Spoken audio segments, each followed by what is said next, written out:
About Batman v Superman, right? Let's spoil this thing right here. So right off the bat, the whole fight kind of starts off mainly because Lex Luthor apparently blackmails Superman by telling him, "I'm going to kill your mom, pretty much, unless you actually fight Batman. You have a time limit or whatever it may be." So I did like the fight, and what I liked about the fight was that you still see very clearly that that is Superman in this world, right? A lot of people say it's not Superman, whatever it may be. It is Superman, pretty much. It's a different take on it for the most part, but it's still very much Superman. The thing about it is that when he's trying to fight Bruce Wayne, right, he doesn't want to fight him. Bruce Wayne is just kind of going at it because Bruce Wayne is just a nutcase, right? So he's pretty much saying, Bruce, I don't want to fight. I'm trying to explain this thing to you. And he's clearly trying to tell him. It's just that Bruce Wayne is a little bit too preoccupied with paranoia to actually even give a fuck. So therefore they're fighting whatever. Then Superman says, fuck it. I'm going to kill you. And then that was a pretty badass fight. Some of it seemed a little bit underwhelming because for the most part it was pretty much Batman kicking the shit out of Superman, which is always kind of a fun thing to see. But for the most part, that was pretty much what it was. Now, granted, when he kept on blowing the napalm spray or whatever through his lungs or whatever, he was getting weaker. So Batman was just like, this is my opportunity. I'm going to beat the shit at your white, powerful ass. So that's pretty much what he was trying to go for, right? The problem was that when Batman was doing that, he was like, I'm in fucking control, boy. The thing started to wear off. And then that's when Batman kind of looked like a big old pussy because he was just like hitting him and he realized that shit was not working. And then he's just like, whoa, take it easy. I didn't mean what I just did. So he got a little bit scared. But the fight kind of ends where they kind of have two of the same mother names or whatever, and that was kind of a little bit lackluster for the most part, but it did kind of show and wrap this around that it was pretty much two stories about orphans or whatever. So I did kind of like that, because even though they're very different, they are very similar, because they have lost a lot of people. He lost an entire fucking race, Superman. Batman lost his entire pretty much family and friends or whatever it may be. So, they both have very tough childhoods or whatever. So I thought that was a nice way to kind of bring it back. It's just that they kind of become friends right after that, kind of out of nowhere, especially when he kind of like says Martha's like, I'm a son of your friend already. Now, for Lex in general, a lot of people kind of say he acts like the Joker. I don't think he acts like the Joker per se. I think it still is a very much Lex that we kind of know. And a lot of people say he's Lex Jr. because they kept on referencing his father. I can see that. And that's probably why he's a little bit different. But the thing is that I think that he was a very interesting take on Luthor, because even though he's a different Lex, he still was the same, I hate to be inferior to anyone Lex. He wants to have power, even though he doesn't necessarily know how to control it. Now, some people say he should have been in an armored suit. No. Batman killing. Let's talk about Batman killing. A lot of people hate that Batman was killing in this movie. I don't have a complete problem with it because he's done it in the other movies. Look around. He's in some comics and whatnot. But in this movie, he's been around for 20 years, right? He probably realized in those first 8, maybe 10 years, whatever it may be, that sometimes you're going to have to fucking kill people, because sometimes that's not going to be enough rubber fucking bullets.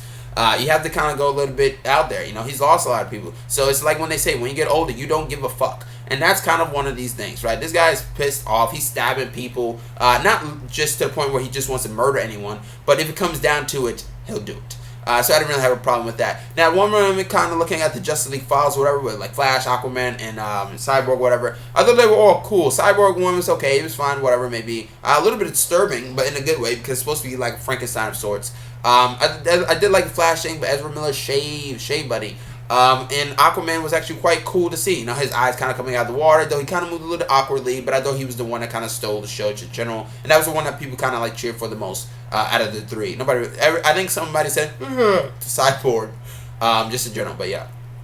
Now, just in general, the trial bombing of the trial bomb was okay. I didn't think it was really that great. The problem is that when it does get bombed, Mercy, which is Lex Luthor's assistant, she doesn't really do anything in the movie. She just gets killed, and they never acknowledge it ever again. And then the trial never really, I feel like, has any effect on the thing. Though Superman, he does show some emotion towards it, and I thought that was actually quite good. It's just that it never really affects any bit of the story. Now, carrying on to this thing, when Lex kind of builds up Doomsday, you kind of see him put Zod in some water or whatever, but they never really explain how Doomsday was kind of formed, or what was his motivation really to forming Doomsday. Why did he want to do it? Because then how did he think the world was going to go?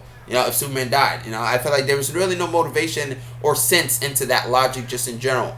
Now, the final Doomsday fight versus the Trinity, whatever, that was very cool. It was very badass, right? Eventually, Superman gets nuked by a bomb. He's kind of like dead for a little bit. Wonder Woman's not there yet, so Batman kind of sees this damage, whatever. He's like, I got to take this thing up. Then nobody else can stop him except me. I did like that scene. I liked it more Batman versus Doomsday for the little bit it was, more than Superman and the Trinity versus Doomsday. Because for me, when Batman's doing the thing, he's just like, all right, I got to find something. I got to do some Kryptonian. If I find a spear, I can pierce his fucking heart. But I thought that was actually quite good. And it did show that he wanted to get it away from the city, so they kind of learned from their mistakes with Man of Steel. And the damage is definitely minimal compared to Man of Steel. And yeah, we get to see Lasso, we get to see a whole bunch of shit. Lois and Clark eventually do this awkward kiss once again during battle, and then Superman kind of sacrifices himself to kill Doomsday. And that's kind of that, just in general, right?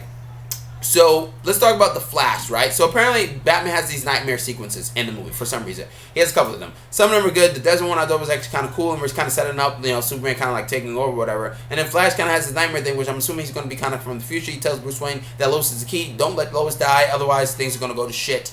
And that's pretty much what the whole thing is. So eventually, they're kind of setting up, I'm assuming, kind of injustice where Superman kind of goes bad because his wife and his kid eventually gets killed or whatever by Joker, and then he kind of loses his mind and kind of takes over the world for the most part. Obviously, they're going to have to alter some things, but yeah, that's basically the thing. That'd be a very interesting way to battle, to have a villain of the Justice League be Superman. That'll actually be kind of very interesting to see, just in general.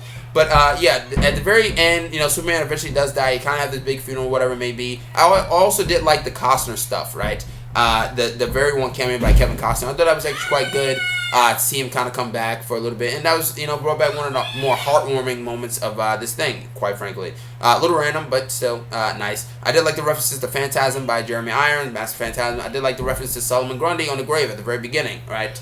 I did like that good. The problem is that sometimes the story just shifts to different things, and you're just like, I don't know where to go here. But anyway, when Lex kind of ends his thing, you never see him go to jail. He's in jail. Nobody arrests him. You can tell there's a whole bunch of shit missing here. But eventually goes to jail. Batman kind of scares him up. He kind of loses. He's running his nose like a crackhead. Whatever it may be. He's just looking sloppy and nasty. And then he says, they're coming. Whatever it may be.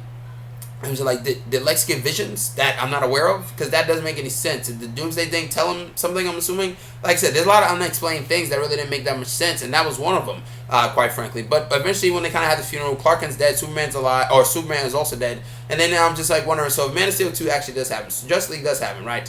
Is Clark Kent also going to be dead? Because otherwise it's just going to be a Superman movie kind of resurrected from the grave or whatever. Then that kind of adds a little bit of an uninteresting element for me personally. But yeah, they attend a funeral, whatever. He was going to propose to Lois, Superman.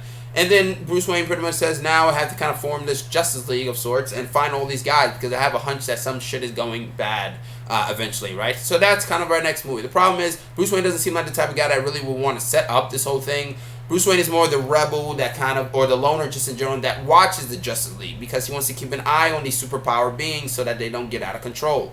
That's why he pretty much joined. That's my opinion personally. So him kind of being a leader doesn't really make that much sense to me personally. Wonder Woman, sure, I guess, and Superman obviously makes the most sense, but that's just in general personally. But also the Doomsday, his look was evolving, people. It looked like shit, yeah, but his look was evolving, and I do think they kind of made it a little bit too big. And the action scene, I didn't mind it towards the end, quite frankly. Some people wanted that adrenaline hit of action towards the end. But they kind of throw dirt on the grave, and then it kind of like moves or whatever, and then Superman's kind of alive, or is he? Cliffhanger. But that's pretty much how it ends. And now I'm guessing we're assuming Darkseid or something, but because it has to be a big enough threat for Justice League, I'm assuming. All right. But yeah, Wonder Woman knocked it out of the park. Ben Affleck was great. Everything was good. It's just like I said, I think everything just seemed like either some things were left unanswered, or some things just was literally out of sync here. Like when he first says, this is final thought, but like when he first says the Bat is dead, that scene felt like it should have happened after Fight Night or something, because it just didn't make sense why he came after him and ripped up his car. I thought it was funny that he drove off the damaged car or whatever, but yeah, some things really either they were left unanswered or not in the right order, personally. But that's my spoiler review. Comment, subscribe, and like. I'm Christopher Smith, and I'm signing out.